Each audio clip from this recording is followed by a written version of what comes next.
పోయిన వాళ్ళు సూక్ష్మ రూపంలో ఉంటారనేది శాస్త్రం చెప్పేటటువంటి ఒక ఇది.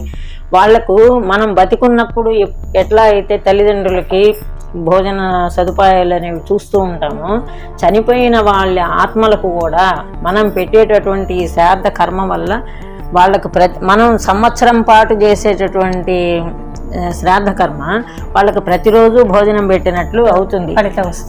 కొంతమంది అడుగుతూ ఉంటారండి, వాళ్ళకు మనం ఇక్కడ చేస్తే వాళ్ళు అక్కడ తింటారా, ఇటువంటి చాలా ప్రశ్నలు అడుగుతూ ఉంటారు. కానీ నాకు కూడా ఒకప్పుడు వచ్చిన ప్రశ్న ఇది. మనం పెద్దవాళ్ళని చూసి అన్నీ నేర్చుకుంటూ ఉంటాం. తెలుసుకునింది ఏమిటి అంటే, మాది ఇది మన చిన్నప్పుడు గుర్తుందా అంటే 5 మంది అన్నదమ్ములు తాత వాళ్ళు మనం తెలుసు. అవును, నిజంగా ఏ పండక్కి మనం కలుసుకోలేదు కానీ ప్రతి తద్దినం అంటే అందరూ అన్నదమ్ముల తాతలు పిల్లలు వాళ్ళ పిల్లలు అందరూ వచ్చి అదొక కోలాహలంగా నిజంగానే పండుగలాగా ఉండేది మనకు. మనం ఇప్పటికి కూడా వాటిని తలుచుకుంటూ ఉంటాము.